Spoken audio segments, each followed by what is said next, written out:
ইলিশ মাছ আমার দেশের মানুষ আগে খাবে।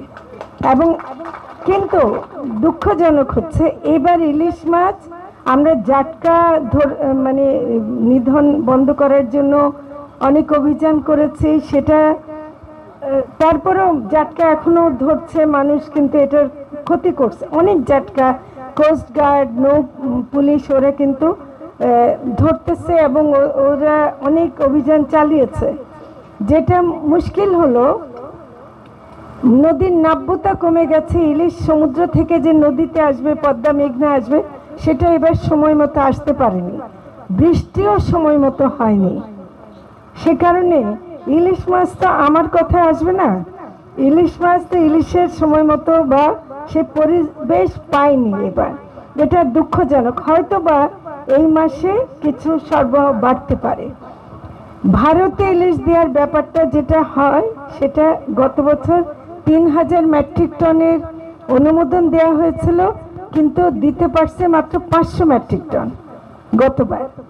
এবারও ভারতের কাছ থেকে দুর্গা পূজা উপলক্ষে তারা বারবার অনুরোধ করার প্রেক্ষিতে এটা বাণিজ্য মন্ত্রণালয় এবং পররাষ্ট্র মন্ত্রণালয়ের পক্ষ থেকে তারা একটা অনুমতি আমাদের কাছ থেকে চেয়েছে, কারণ আমরা অনুমতি না দিলে দিতে পারছি না।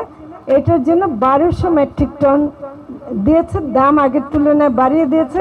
আমার মনে হয় না তারা এত নিতে পারবে। তো এখন দুর্গা পূজার কথা বলছে, বুঝছেন?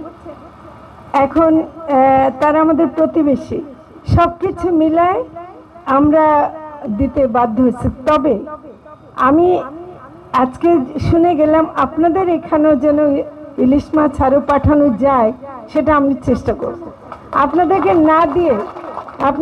না দিয়ে অন্য জায়গায় দিতে হচ্ছে, এটা আমার দুর্ভাগ্য।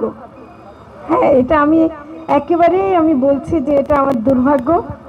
কিন্তু আমরা চেষ্টা করব যে কোনোভাবে যদি আমরা একটু এবার সেপ্টেম্বর মাসে যদি একটু পাই, আমরা যেন এই ঠাকুরগাঁও বা এইসব এলাকায় একটু বাজারে কিছুদিনের জন্য হলেও আনা যায়, আমরা চেষ্টা করব। সেই দোয়াটা আপনারা করেন।